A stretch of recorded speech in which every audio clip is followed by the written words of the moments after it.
நண்பர்களுக்கு வணக்கங்க. நம்ம இப்போ மிளகாய் செடி எப்படி வளர்க்குறதுன்றதை பற்றி பார்க்கலாம். நல்ல தரமான விதையை முதல்ல தேர்ந்தெடுத்துக்கங்க.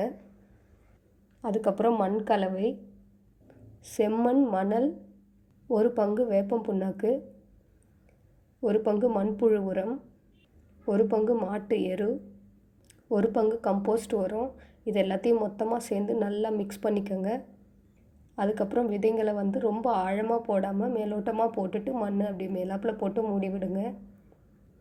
விதை 3லேருந்து 5 நாளில் முளைச்சிடுங்க. பாருங்கள், விதைகளை போட்டு நாற்றுக்கள் பிடுங்கி அதை நீங்கள் நடுங்க. 15 நாள் நாற்றுக்களை பிடுங்கி நடுங்க. ஒவ்வொரு மிளகாய் செடிக்கும் நடுவில் 5லேருந்து 6 இன்ச்சு இடைவெளி விட்டுட்டு வளங்க. எல்லா காலநிலையிலும் வளரக்கூடிய செடிகள் தாங்க இது. இலைகளில் இலை சுருட்டல் நோய் வரும். இலை நுனிகள்லாம் பார்த்திங்கன்னா அப்படியே சுருண்டு போயிடும். அது மாவு பூச்சிகள் தாக்குதல் அதிகமாக வரும்போது வர்ற வைரஸ் நோயினால் வர்றது. நீங்கள் அதுக்கு மீன் அமிலம் தெளிக்கலாம். இல்லைன்னா மஞ்சள், இஞ்சி, பூண்டு 3ஐயும் எடுத்துக்கிட்டு, மஞ்சள் சும்மா 1 ஸ்பூன் அளவு, இஞ்சி ஒரு சின்ன துண்டு, பூண்டு 1 துண்டு, இது எல்லாத்தையும் நல்லா மிக்சியில் அரைச்சிக்கிட்டு அதுக்கப்புறம் அதை நல்லா தண்ணியில் போட்டு கொதிக்க வச்சுட்டு நீங்கள் அந்த தண்ணியை ஸ்ப்ரே பண்ணலாம். அப்படி பண்ணுறப்போ உங்களுக்கு மாவு பூச்சி தாக்குதல் கம்மியாகிறனால உங்களுக்கு அந்த வைரஸ் நோய் கிருமிகளும் போயிட்டு இலைகள் மறுபடியும் நல்லா துளிர ஆரம்பிச்சிடும். அந்த சுருண்ட இலைகள்லாம் கூட நார்மலாக வந்துடும். மாவு பூச்சி தாக்குதல்களை நீங்கள் கட்டுப்படுத்துறதுக்கு நல்லா தண்ணியை விட்டு நல்லா ஸ்ப்ரே பண்ணி முதல்ல இலைங்களை எல்லாத்தையும் நல்லா க்ளீன் பண்ணிவிடுங்க.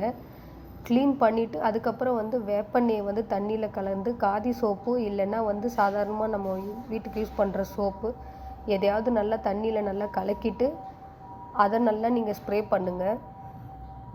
ஸோ மாவு பூச்சி தாக்குதல்கள் இருக்காது. மாவு பூச்சி தாக்குதல்கள் வர்ற டைமில் உங்களுக்கு எறும்புகள் அதிகமாகும். ஏன்னா அந்த மாவு பூச்சியை சாப்பிட்றதுக்காக அது வரும். அது உங்கள் செடியை அது டிஸ்டர்ப் பண்ணிகிட்டே இருக்கும். அது வராமல் இருக்கிறதுக்கு மரவெட்டை பூச்சி உங்கள் தோட்டத்தில் இருந்துச்சுன்னா அதை எடுத்து போடுங்க. அது வந்துச்சுன்னா அந்த மரவெட்டை பூச்சி இருந்துச்சுன்னா இந்த எறும்புகள்லாம் வராமல் இருக்கும். இல்லைன்னா பச்சை கற்பூரத்தை எடுத்து மண்ணுக்கடியில் புதைச்சி வைங்க. இல்லைன்னா சுற்றி போடுங்க வேர்கிட்ட. பூக்கள் வளர்கிற டைமில் பூக்கள் வளர்ந்து அதுக்கப்புறம் பிஞ்சுக்கள் பிடிக்காமல் போயிடும். இல்லைன்னா பூக்கள் அப்படியே கொட்டிடும். அந்த மாதிரி இருக்காமல் இருக்கிறதுக்கு நீங்கள் மோர் கரைசல், நல்ல புளிச்ச மோர், ஒரு 4-5 நாள் நல்லா தண்ணியில் ஊற வச்ச புளிச்ச மோரில் பெருங்காயத்தை போட்டு நல்லா ஊற வச்சுடுங்க. ஊற வச்சுட்டு அந்த தண்ணி எடுத்து நீங்கள் நல்லா ஸ்ப்ரே பண்ணிங்கன்னா பூக்கள் நல்லா ஸ்ட்ராங்காக இருக்கும். பூக்களோட காம்புகள் அது காய்கள் நல்லா பிடிக்கும். பிஞ்சுகள் நல்லா பிடிச்சி காய் நல்லா வரும், கொட்டாது பூக்கள்லாம். மிளகாய் செடிகளுக்கு நீங்கள் சத்துக்கள்னு பார்த்தீங்கன்னா வாழைப்பழ தோல் நல்லா பச்சை தோலாக கூட எடுத்துட்டு நீங்கள் நல்லா மிக்சியில் போட்டு அரைச்சி கூழ் மாதிரி அரைச்சிட்டு அதை 1 ஸ்பூன் அளவு எடுத்து நீங்கள் அதை நல்லா தண்ணியில் போட்டுட்டு நல்லா 1 லிட்டர் தண்ணியில் போட்டு நீங்கள் அதை ஸ்ப்ரே பண்ணி விடலாம். அப்படி பண்ணும்போது உங்களுக்கு நிறைய காய்கள் பிடிக்கும். அதே மாதிரி முட்டை தோல் இருந்துச்சுன்னா நல்லா அரைச்சிட்டு 1 ஸ்பூன் அளவு எடுத்து நீங்கள் அந்த மண்ணை சுற்றி போட்டு கிளறி விடுங்க. வெங்காயத்தோல், பூண்டு தோல் அந்த மாதிரி இருக்கிறது தண்ணியில் ஊற வச்சு ஒரு 3-4 நாள் கழித்து அந்த தண்ணியை எடுத்து தோல் எல்லாத்தையும் தூக்கி போட்டு அந்த தண்ணியை மட்டும் எடுத்து நீங்கள் ஸ்ப்ரே பண்ணி விடலாம். இந்த மாதிரி செஞ்சிங்கன்னா உங்கள் செடிகள் நல்ல ஆரோக்கியமாக இருக்கும். பூக்கள் நிறைய வச்சு நிறைய காய்கள் கொடுக்கும். ஒரு முறை மிளகாய் செடியில் அறுவடை எடுத்ததுக்கப்புறம் நீங்கள் அடுத்து அந்த இலைகளை தண்டுகளை எல்லாம் நல்லா ப்ரூன் பண்ணி விட்டிங்கன்னா, நல்லா அந்த சிசர் வச்சுட்டு அப்படியே எல்லா சைட்லேயும் நல்லா அழகாக கட் பண்ணி விட்டிங்கன்னா மறுபடியும் துளிர்கள் மறுபடியும் பூக்கள் பூத்து மறுபடியும் காய்கள் காய்க்க ஆரம்பிக்கும். இது மாதிரி நீங்கள் 2-3 முறை கூட செய்யலாம். ஒவ்வொரு செடியிலையும் பார்த்தீங்கன்னா 6 மாதம் வரைக்கும் காய்கள் காய்க்கும். மிளகாய் செடிகளுக்கு சாம்பல் சத்தும் சுண்ணாம்பு சத்தும் ரொம்ப அவசியங்க. அப்போ தான் நிறைய காய்கள் பிடிக்கும். சாம்பல் சத்துக்கு நீங்கள் இலை சருகுகளில் நல்லா காய வச்சுட்டு அதை நீங்கள் சாம்பலாக்கி அதை நீங்கள் போடலாம்.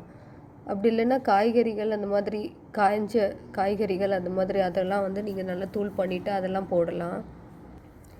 வேர்க்கடலை தோல், காஞ்ச வேர்க்கடலை தோல்லாம் போடலாம். காஞ்ச வைக்கல்லாம் கூட நீங்கள் போடலாங்க. இதுவே போதுமானது சாம்பல் சத்துக்கு. சுண்ணாம்பு சத்துக்கு நம்ம நார்மலாக வெத்தலைக்கு போடுற சுண்ணாம்பு வாங்கிட்டு அதை நல்லா தண்ணியில் கரைச்சிட்டு அது வந்து பார்த்திங்கன்னா வந்து நீங்கள் ஸ்ப்ரே பண்ணிங்கனாலே போதும். சுண்ணாம்பு சத்து செடிக்கு தேவையான அளவு கிடச்சிடும். மண் வேர்க்கடியில் இருக்கிற மண்ணை வந்து நீங்கள் நல்லா அப்பப்போ களைச்சி விட்டுட்டே இருங்க. மண் லூஸாக இருக்கணும். அப்போ தான் வந்து வேர்களில் எல்லா சத்துக்களும் போய் நல்ல செடிகள் ஆரோக்கியமாக வளரும். வாங்க மிளகாயில் இருக்கிற சத்துக்களை பார்க்கலாம். மிளகாயில் வந்து vitamin C, A, K, silicon, minerals, calcium, potassium, iron, magnesium இதெல்லாம் இருக்குங்க.